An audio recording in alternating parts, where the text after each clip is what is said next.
Hello everyone and welcome to another episode of ABC of Drawing. Today I'll be showing and explaining how to draw a full-length person. Subscribers have long asked me to make this video, but I delayed it because the topic is complex and extensive, and I needed to gather my thoughts to present it informatively, yet simply and clearly.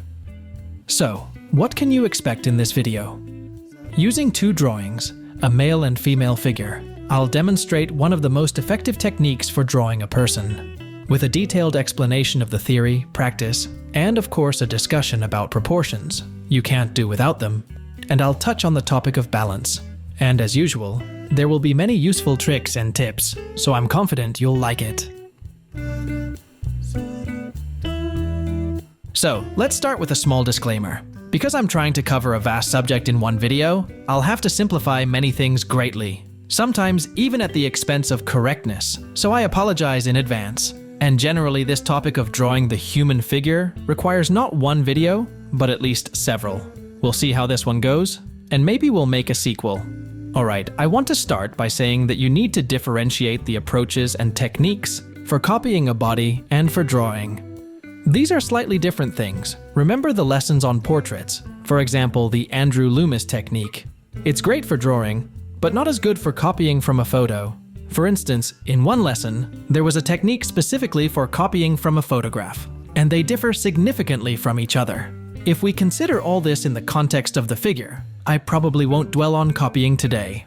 Generally, when I copy a body, I do it based on how sketches are drawn. That is, I mark some reference points by eye, outline the major masses and shapes with lines, and gradually refine it all based on the photo. When we get to the lesson on sketches, I'll definitely tell you more about it, but now let's talk about drawing the figure. When we look at any complex image or drawing, we usually always see the final result. For example, like this one. But it's important to understand that this result is always preceded by construction. That is, building from simple lines, shapes, or figures. This is 100% applicable to drawing the human figure. Artists, depending on their preferences, style, type of drawing, do this construction a bit differently. For example, in art school lessons, they taught us to do it with ovals and little circles. I've also seen constructions using parallelepipeds and lines, or just lines. But personally, I like this method using a very simplified skeleton. This approach, starting with something really simple, works great because it helps focus on the most important aspects. That is, on proportions, on the competent, harmonious placement of body parts relative to each other. And then this construction, any of the options I showed you, can be used as a base that we can cover with muscles, fat, clothing, if needed. And you'll see later how this works. But now I need to tell you about proportions, because it's difficult to make a competent construction without them. The most popular method of measuring proportions, probably one that almost all of you have seen in these wonderful diagrams, is the method based on measuring proportions relative to the head. It's quite simple, so this method probably gained such widespread use, but it's essential to understand that it's not the only one. For example, there's the Hale method, where we start from the size of the skull box, or the method of measuring by fists, and many other methods.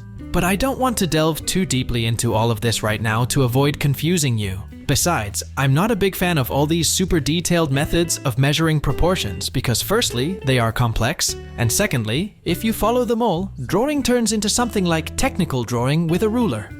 Remember the most important thing. Everything you see in the diagrams is so-called ideal proportions, and in real life, they can vary within very broad limits. Here's an example on the same diagrams, or a couple of examples from real life. So let's approach proportions in a more simplified way. So, let's take the option where the body consists of 8 heads. What you need to remember? Let's move from the bottom up. From the feet to the knees, approximately 2 heads fit. The knees and thighs to the groin have the same size. Here we can see that the groin area is in the middle, and approximately in the same area are the joints of the arm and hand. The elbow is around the waist, on the 5th line. And if you look closer at the diagram, you can see that the lower part of the arm, from the wrist to the elbow, is slightly larger than the size of the head. The upper part, elbow armpit, will be equal to it in width. In the shoulders of a man, 2 heads fit. In a woman, 1.5. That's basically it. Of course, you can see other ratios and proportions on the diagram, but what I mentioned will be quite sufficient. So let's move on to the drawing. We start by drawing a vertical segment near the intended drawing area. It's preferable to learn how to do this by hand, but it doesn't have to be super straight. The main thing is the lightness. A variant like mine is optimal. Next, divide it into 4 parts by the eye. First, the big segment in half, then 2 small ones. You can double check with a pencil, but you don't need to chase after every millimeter. Alright, now we need to divide the upper half into 4 parts, and our improvised ruler is ready. For your convenience, while I'll be building the skeleton, I'll add this picture. I apologize in advance for the faint constructions, but it's a necessity because during the drawing process, you'll have to erase a lot and draw a large number of new lines over the old ones. In general, I recommend you work in the same way. Okay, let's start drawing the simplified skeleton. It's best to start with the axis that shows the body's pose, or the spinal column, which is what I'm doing now. In our case, it's straight, as the body pose is the simplest. The size is approximately half of the big segment. At the top of the first segment, I outline the head. You can use a simple oval or, like me, a circle plus a jaw. By the way, we can use the circle later. Now, I'll draw the ribcage. First, I sketch the upper part of the lines in the middle of the second segment. The width of the lines is approximately 1.5 to 2 heads. Then, the lower part at the level between the third and fourth segments. And I draw an oval. It should be slightly wider at the top and correspondingly narrower at the bottom. Next is the pelvis. I draw it slightly above the middle. Some prefer to leave it as a segment or a spindle shape. Its length, by the way, is approximately equal to the size of the head. There. But for me, an oval is more convenient. Well, now we need to attach arms and legs to this dummy. Attachment points can be represented by circles around the shoulder area. This will be especially useful when we draw the deltoids. So, the circles are large, approximately half a head. Below this, it doesn't matter much. Okay, let's attach the limbs. I'll start with the legs. In this body position, everything is straightforward, and we're basically working with a diagram. The thigh part with the knees goes to the 6th segment. Everything below is the shin bone and feet. The joints can also be shown with small circles, and the feet with triangles. As for the arms, here too, we orient ourselves according to the scheme. The elbow circle is on the 4th segment, and the wrist begins at the junction of the 4th and 5th. The size of the hand itself is approximately equal to the head circle. To make the body position more or less harmonious, I slightly raise the arms and position the legs shoulder width apart. Well, our little Terminator is ready. In the next stage, we will add mass to this framework. Everything you saw now, I drew very roughly by eye. I didn't cling to every millimeter, to every proportion, because they always vary a bit. And if something is off, I can easily correct it in the next stage when I'm doing the overlay. In the second drawing, you'll see how much this can change the work that's already done. I can also say that in the first drawing, you see the simplest option, the most straightforward pose. And that's where beginners should start, gradually complicating their works. Over time, you can do without the side markings of the ruler. Honestly, I rarely do it separately. I combine it with the drawing, especially if it's complex works, complex poses. There, I rely more on the relationship between body parts. And now I want to show one interesting exercise that will prepare you a bit for drawing complex poses. I'll be demonstrating on a graphics tablet, but you can do it without one. So, choose photos with a person in full height. It's preferable for the person to wear minimal clothing so that all joints and articulations are clearly visible. If you're drawing on a graphics tablet, transfer all this to a program. It's good to make the image slightly transparent for convenience. If you don't have a tablet, you can just make prints. So now inside the body, you draw an internal skeleton similar to what I showed you earlier. You can even make a small accumulative material for yourself in the form of such drawings and initially glance at them from time to time. In the matter of drawing, practice is very important, and this especially applies to the body, but I will talk about this a bit later. And now we move on to adding details to our draft. The same skeleton can be detailed very differently and eventually lead to different body types. You can see this well in the illustration right now. Here, I will draw a sturdy guy like Schwarzenegger. There won't be much clothing, so I can show you the anatomy. Anyway, let's get started. Starting to build volume can be done in different ways. It's most convenient for me to move from the head down. First, we need to draw a generalized silhouette without getting lost in the details. To do this more or less competently, knowledge of the anatomy of muscle structure is needed. I won't go into detail on this. Those who want to study can find special atlases for artists. Plus, you now see a diagram on the screen. So I move down, drawing the shoulders and arms. Sometimes it's possible to start with other parts, like the torso. It's important to understand that body parts are not just some straight wide sticks, they have specific curves. Specifically, on the arm there are 3. A bump near the shoulder, the deltoid muscle, a little lower down to the elbow stands out the triceps, and further down the forearm muscles. As for the torso, a typical male figure has a V-shaped silhouette, unless it's a victim of something, so I take this into account in my drawing. And in the legs, naturally, there are also their own curves.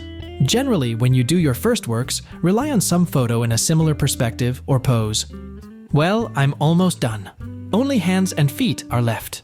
There are some difficulties too. Feet need to be drawn at a slight angle and shown in perspective, but for now, without details. The same with hands.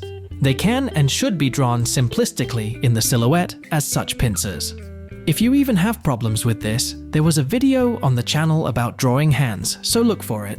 Well, my silhouette is almost ready. Now I need to erase unnecessary lines, that is, the lines of the skeleton. And also personally, I need to slightly weaken the silhouette because it was originally made thicker so that you could see something. It's better to weaken the line of the silhouette, not with erasing movements, but with dabbing ones, as I will do now. Then you're guaranteed not to erase anything extra.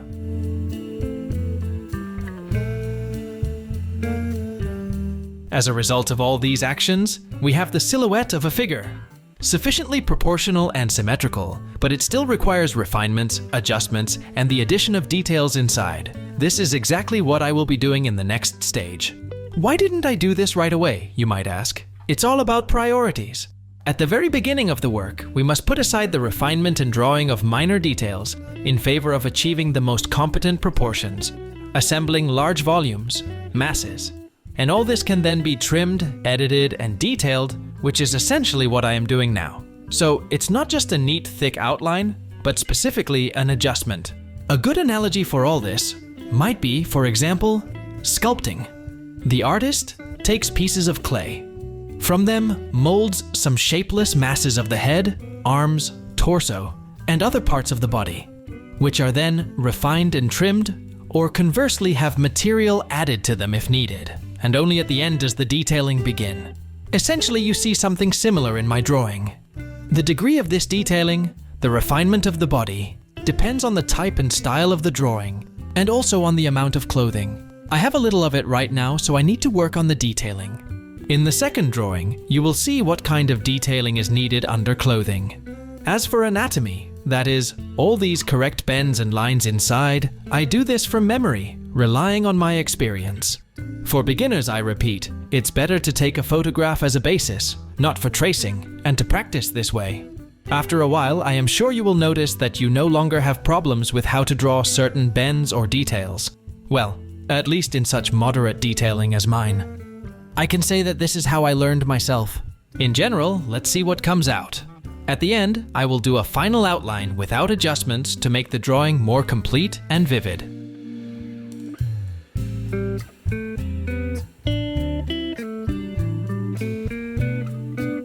Alright. Using the example of this drawing, I've shown you in general terms one of the techniques for drawing a full-length person, and how you can progress further using it. The most important rule, start with the simple, that is, learn to make proportionate, quality skeletons as a basis. You can start with simple poses, then gradually make them a bit more complex. When it starts to work out well, begin adding mass, volume to them. You don't have to do it as detailed as I do. You can draw more simply, even add clothing to all this. At this stage, try to practice more and study anatomy, not only in theory, but also in practice, in your drawings.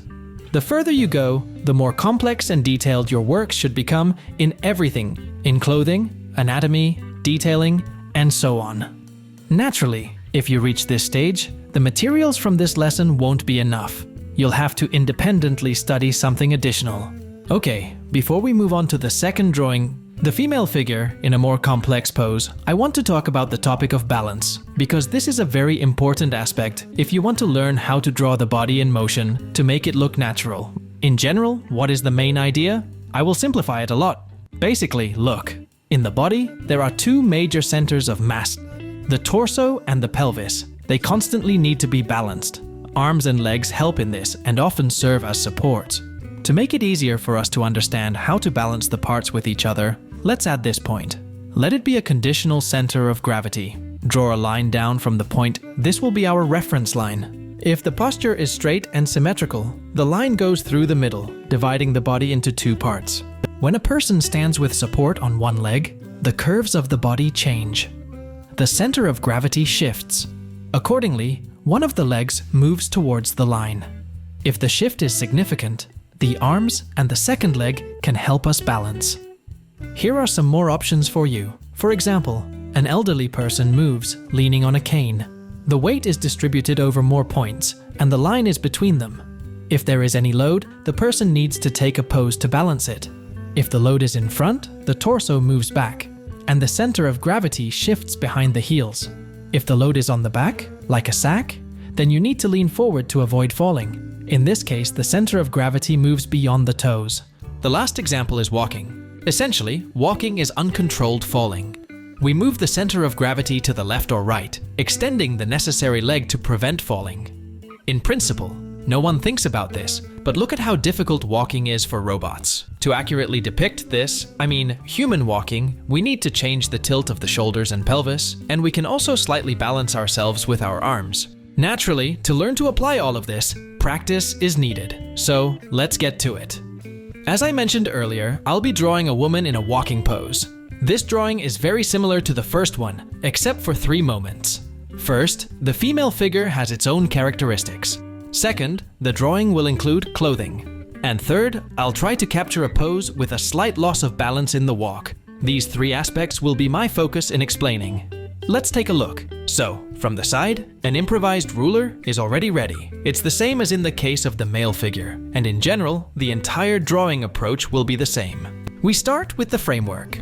Due to the typical swaying of the hips in a walking position, the axis of the spine bends. The female figure has an hourglass profile, with shoulders narrower than a man's and hips wider.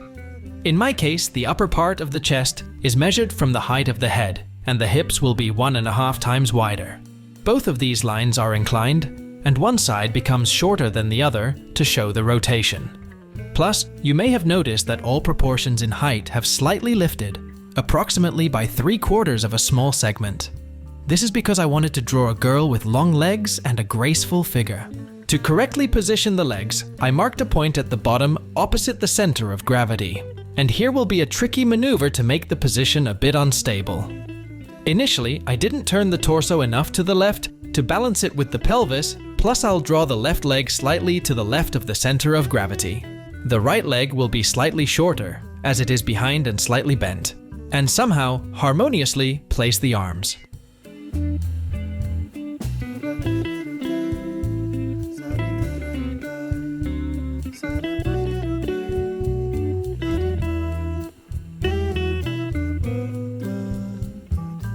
Okay, the next stage is the draping of the framework.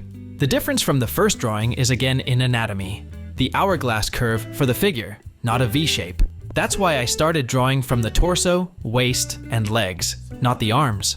Muscles in women are not as pronounced, and everything except the pelvic part is drawn thinner. Also, I want to draw your attention that the initial framework is just a support. You don't need to strictly follow it all. For example, I felt that the legs and thighs should be made wider. So, the skeleton line went not in the middle, and I completely ignored the circles of leg attachments. By the way, they didn't need to be drawn so large from the very beginning. When the silhouette is ready, erase the internal framework, and you can weaken it if necessary. I mean the silhouette.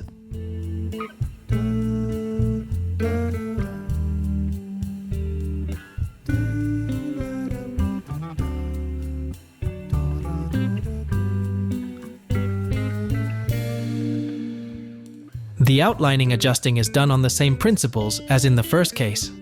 The only nuance, since we are preparing the drawing for clothing, anatomy details won't be delineated as intricately.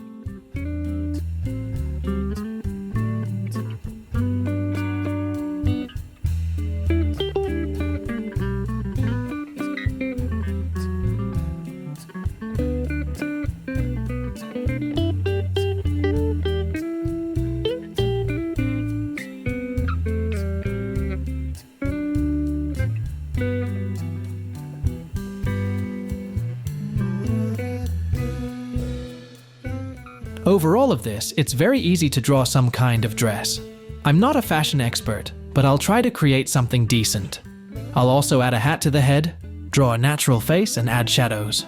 I won't dwell on each separate part, as there are individual videos on the channel for all of this. Let's just watch what will happen in the end, set to pleasant music.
That's it.